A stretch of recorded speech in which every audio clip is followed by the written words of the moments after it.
UP के हाथरस में मंगलवार को सत्संग के बाद भगदड़ मच गई। इसमें महिलाएं और बच्चे फंस गए। भीड़ ने उन्हें कुचल दिया और शवों के ढेर लग गए। अब तक 120 लोगों की मौत हो चुकी है। मरने वाले ज्यादातर बच्चे, बुजुर्ग और महिलाएं हैं।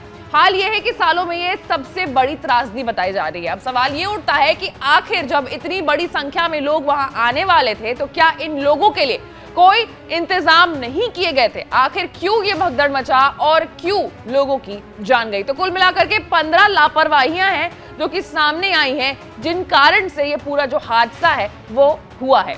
अब क्या है वो 15 लापरवाही, आज इसी बात पर चर्चा करेंगे। नमस्कार, मैं हूं आशीष सिंह आनंद और आप देख रहे हैं एबीपी लाइव। सत्संग वाले भोले बाबा हादसे के बाद से ही फरार है। इस बीच बताया जा रहा है कि आयोजककर्ताओं ने 80,000 की भीड़ के लिए अनुमति मांगी थी। आयोजनकर्ताओं को तय मानकों के मुताबिक बहुत सारी व्यवस्थाएं करानी चाहिए थी, तो जो सत्संग के दौरान नहीं की गई थी।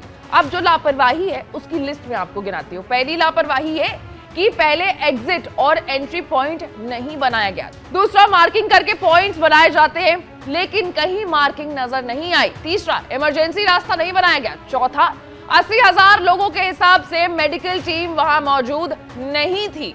पांचवी गलती, मेडिकल टीम थी भी या नहीं ये भी जांच का विषय है। छठी गलती, कम से कम 5 एम्बुलेंस वहां होनी चाहिए थी जो कि नहीं मौजूद थी। सातवीं बड़ी गलती, भीड़ के हिसाब से कूलर और पंखे की व्यवस्था वहां पर नहीं कराई गई थी। भीड़ के हिसाब से वॉलंटियर्स भी वहां पर कम मौजूद थे। प्रशासन की तरफ से फोर्स भी ना के बराबर ही लगाई गई थी। खाने पीने का उचित इंतजाम वहां नहीं किया गया था। जिस रास्ते से बाबा का काफिला गुजरा उस पर कोई बैरिकेडिंग नहीं की गई थी। आयोजकों ने जो अनुमति ली उसमें सभी बातों का जिक्र नहीं था। 13वीं गलती, पूरे मैदान को समतल करके कम से कम 10 एकड़ जगह को बराबर करना था जो कि फिर से नहीं किया गया।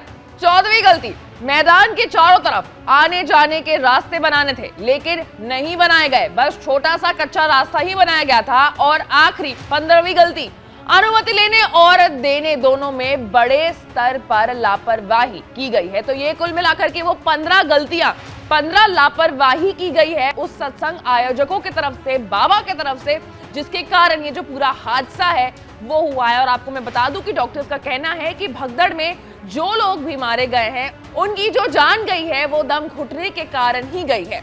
तो अगर अच्छे तरीके से बंदोबस्त किया गया होता, इंतजाम पुख्ते होते तो शायद ये हादसा टल सकता था। वही अब इस पूरे मामले में जो भी अपडेट होगा उससे आपको अपडेटेड रहने के लिए एबीपी लाइव को लाइक, सब्सक्राइब और शेयर करना होगा। मैं थी आपके साथ आशीष सिंह आनंद।